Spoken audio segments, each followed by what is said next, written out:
आदरणीय दर्शकबिन हामी अहिले यो राजु सुवेदजीको ठाउँमा छौँ र यहाँ चाहिँ उहाँले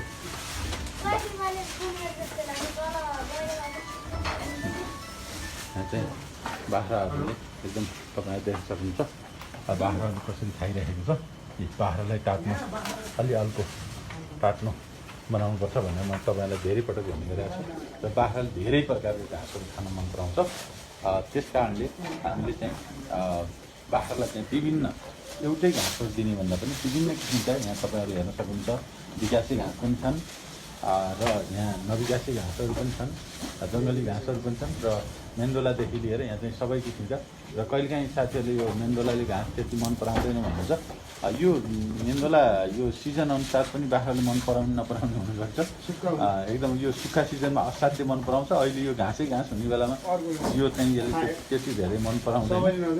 यो चाहिँ यो त्यस कारणले हामीले चाहिँ बाख्रालाई विभिन्न किसिमका घाँसहरू विभिन्न प्रजातिका घाँसहरू चाहिँ राख्ने र अब यहाँनिर अलिकति फेरि यहाँनिर पनि हेरौँ अलिकति यो चाहिँ रातो राजा भनिन्छ।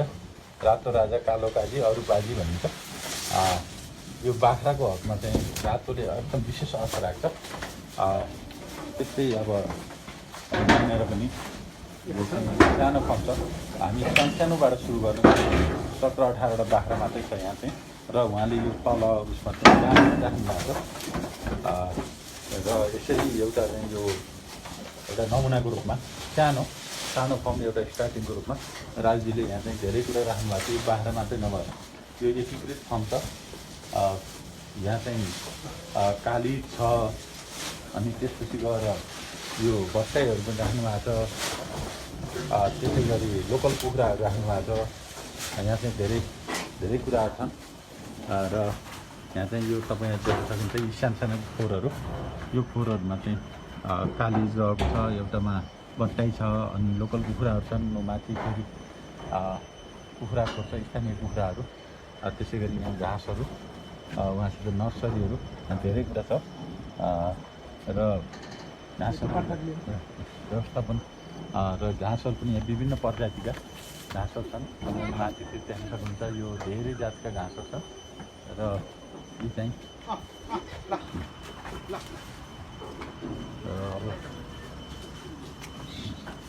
सानो बच्चाहरू राम्रोसँग खाइरहेको छ र तपाईँहरूले पनि सफा बाख्राले चाहिँ साना बच्चाहरू पनि छन्। सानो खै बोयरको पार्टी सानो बोयर क्रसहरू यो पनि बयरै हो। यो 50% त्यो खरीमा त्यो खरी हो। तपाईँहरू बोयरको 87% सानो बच्चा खाएर अन्न धेरै यो चाहिँ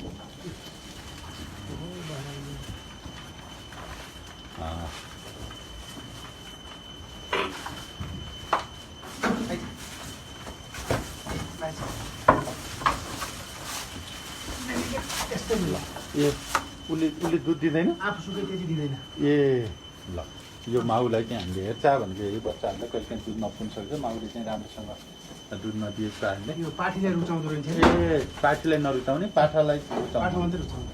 पाठा यहाँ पाठा र पाठी छ श्रोताबिन। र पाठा चाहिँ पाठालाई दुध दिने, पाठीलाई नदिने। यो चाहिँ अलि बाख्रामा अलि धेरैचोटि धेरै समस्याहरू बढी जस्तो यो पाठीलाई दुध नदिएको भन्ने सुन्न पाइन्छ। र कहिलेकाहीँ अब यस्ता माउहरू हामीले कहिलेकाहीँ बच्चाहरू पनि पाठा एकदम राम्रो छ, पाठी चाहिँ अलिकति कम छ तर एकदम राम्रो छ। यसरी चाहिँ हामीले चाहिँ ख्याल गर्नुपर्छ बच्चाहरू हुर्काउने बेलामा, नत्र फेरि माउहरूले दुध राम्रोसँग नदिने, खान नपाउने र बच्चाहरू मृत्युदर बढी हुनसक्छ। त्यस कारणले यस्तो कुरामा चाहिँ हामीले ख्याल गर्नुपर्छ। यो चाहिँ